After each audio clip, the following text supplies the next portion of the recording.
Chapter 10. Dangerous Waters.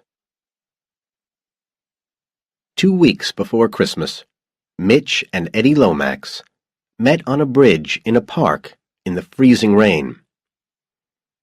They had both made sure that they were not followed. Lomax's news was very interesting.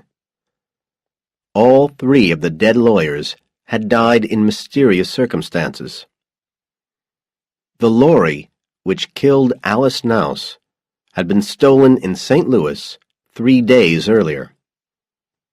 The driver drove straight into her car and then ran away. He was never found. The hunter, Robert Lamb, was almost certainly murdered.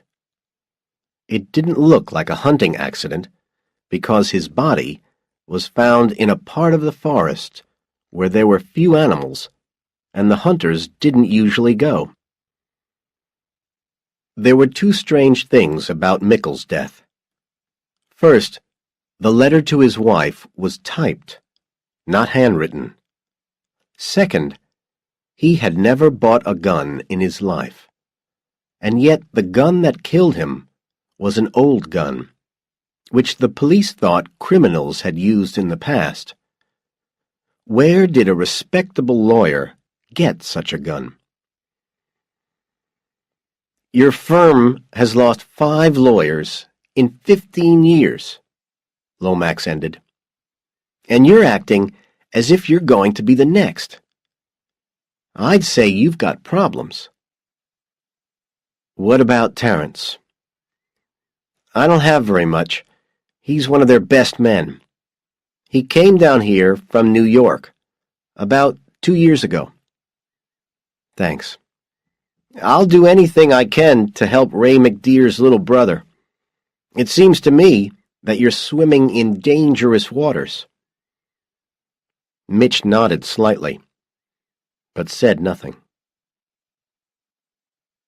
Mitch sat in the corner of Paulette's, a French restaurant in the middle of Memphis.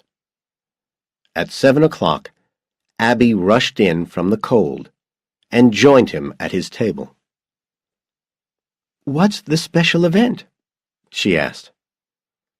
Mitch had said hardly anything on the phone when he invited her to meet him here. He was very careful about what he said on the phone these days.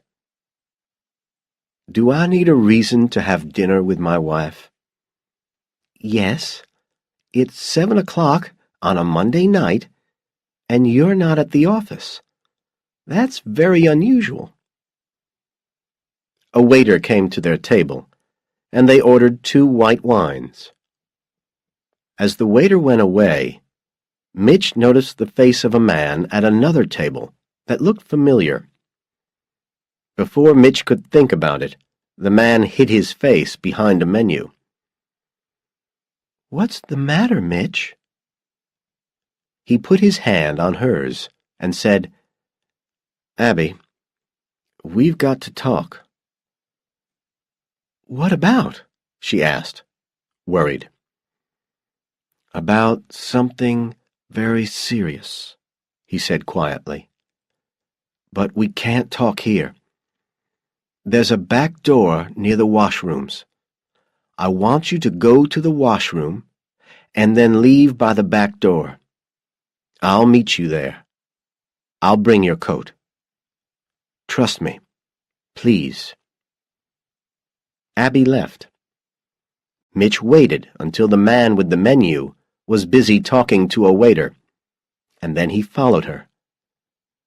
Outside, they walked to a bar and sat down in a dark corner inside. "What's this all about?" demanded Abby, when they had their drinks. "I met an FBI agent today. A man called Terence. It's the second time he's spoken to me." "FBI?" "Yes, with badges and everything." He told her about the first meeting with Terence and what the partners had said about it. "What do the FBI want?" "I don't know, Abby. I'm just eating lunch when someone comes up and tells me that my phones are bugged, my home is bugged, and someone at Bendini, Lambert, and Locke knows everything I do. I don't know what they want, Abby, but they've chosen me for some reason.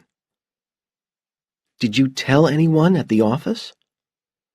No, I haven't told anyone except you, and I don't intend to tell anyone either. Abby drank from her glass of wine.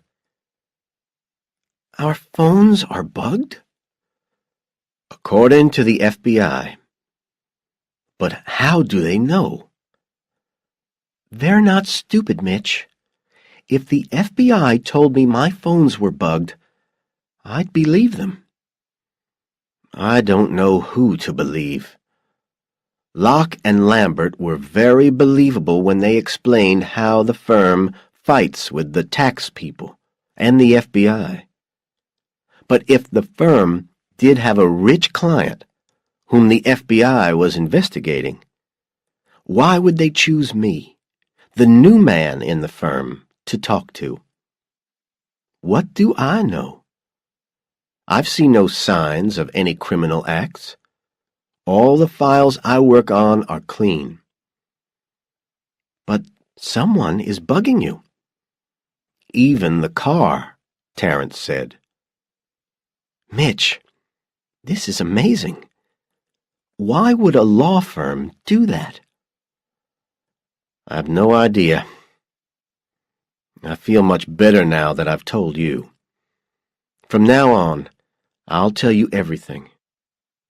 I didn't tell you sooner because I kept hoping it would all go away.